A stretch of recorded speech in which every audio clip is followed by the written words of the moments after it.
अस्सलाम वालेकुम, मैं हूं डॉक्टर शाहिद नदीम, डायबिटोलॉजिस्ट। आजकल अस्पतालों में और क्लिनिक्स पे कुछ ख़ास किस्म के मरीज़ बहुत ज़्यादा आ रहे हैं। मरीज़ बज़ाहिर जो हैं बिल्कुल सेहतमंद होते हैं, यंग एज होती है, कोई ऐसी क्रॉनिक डिजीज़ की हिस्ट्री भी नहीं होती और ना ही कोई ऐसी क्रॉनिक डिजीज़ की या कोई ख़तरनाक बीमारी की फैमिली हिस्ट्री होती है। लेकिन जब वो लोग अपनी रूटीन और बेसलाइन टेस्ट करवाते हैं तो उसमें उनका जो हीमोग्लोबिन काउंट है वो बहुत ज़्यादा एलिवेटेड आता है, हाई हीमोग्लोबिन आती है। आप सोच रहे होंगे कि यार डॉक्टर साहब, हमने तो आज तक यही सुना है कि जी हीमोग्लोबिन कम है, आयरन डेफिशिएंसी, एनीमिया है, खून की कमी है। लेकिन ऐसा भी होता है कि हीमोग्लोबिन ज़्यादा भी होती है। हाँ जी, ऐसा भी होता है कि जब हीमोग्लोबिन काउंट कुछ लोगों में ज़्यादा हो जाती है। आपको तो पता ही है कि हीमोग्लोबिन जो नॉर्मल काउंट है वो कहाँ से होते हैं, 13.0 से लेके 17.0 तक ग्राम पर डेसीलीटर जो है एक नॉर्मल हीमोग्लोबिन काउंट है। लेकिन जिन लोगों का मैं जिक्र कर रहा हूँ या जो मरीज़ हॉस्पिटल्स में या मेरे पास या क्लिनिक्स पे आ रहे हैं और उनका सीबीसी कराने पे हीमोग्लोबिन काउंट 17.5 ग्राम पर डेसीलीटर से भी ज़्यादा होता है, 18, 19, 20 तक जो है वो वैल्यूज़ आती हैं इन लोगों की। और बेसिकली ऐसे मरीज़ जो हैं नॉर्मल होते हैं, कोई ख़ास बीमारी की हिस्ट्री भी नहीं होती, यंग एज होती है। हाँ, एक बात ज़रूर उनमें देखी गई है कि ऐसे अक्सर लोग जो है ना वो या तो स्मोकर होते हैं या पहाड़ी मकामात से दिखाने आए होते हैं।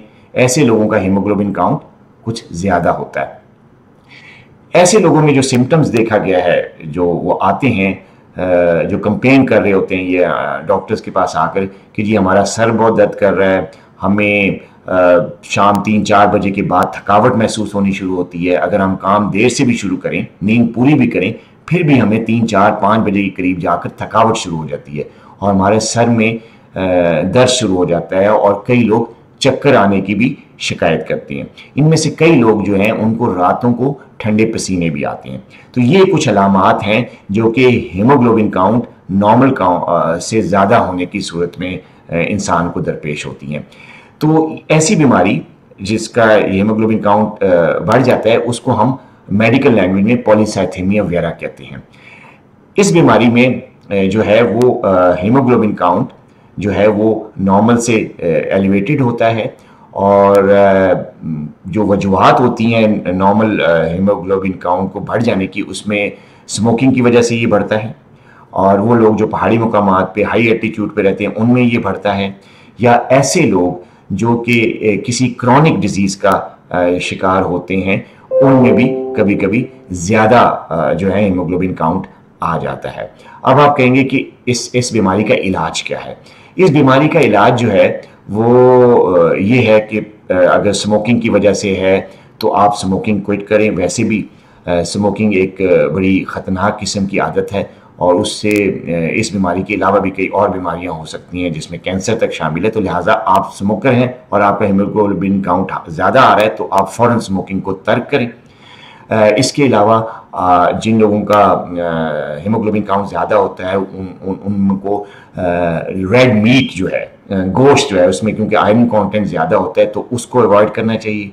या ऐसे खाने जिनमें आयरन ज़्यादा होता है, ख़ास तौर पे साग हो गया या ग्रीन लीफी वेजिटेबल जो ज़मीन के ऊपर उगने वाली सब्ज़ किस्म की सब्जियां होती हैं उनको अवॉइड किया जाए क्योंकि उनमें आयरन कंटेंट ज़्यादा होता है।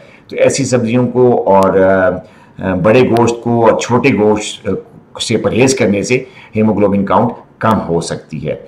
इसके अलावा अगर बहुत ज़्यादा काउंट जो है हीमोग्लोबिन ज़्यादा होनी शुरू हो जाए, पॉलीसाइथेमिया वेरा डायग्नोज हो जाए, तो फिर आखिर में जो मेडिकल इलाज है वो तो यही है कि फिर आपका जो है वो खून जो है वो डॉक्टर्स आपको निकालने का मशवरा देते हैं। एक इन्वेसिव प्रोसीजर होता है जिसमें आपको जो है ना एक आध पेंट या 2 पेंट ब्लड जो है वो आपके जिस्म से निकाला जाता है। तो अगर आप यंग हैं और फिट हैं तो अगर आपका हीमोग्लोबिन काउंट ज़्यादा है तो फिर आप अपना खून जो है वो डोनेट कर लें, ट्रांसफ्यूज़ करवा दें किसी और बीमार को जिनको ब्लड की ज़रूरत होती है। इससे आपको सवाब भी मिलेगा, एक ज़िंदगी भी बचाएंगे आप और साथ में आपकी जो अपनी पॉलीसाइथेमिया वेरा किस्म की बीमारी है इससे भी आपको इलाज में सहूलत मिलेगी। तो आइंदा मिलते हैं एक नई वीडियो के साथ। अपना बहुत ख्याल रखिएगा। अल्लाह हाफिज़।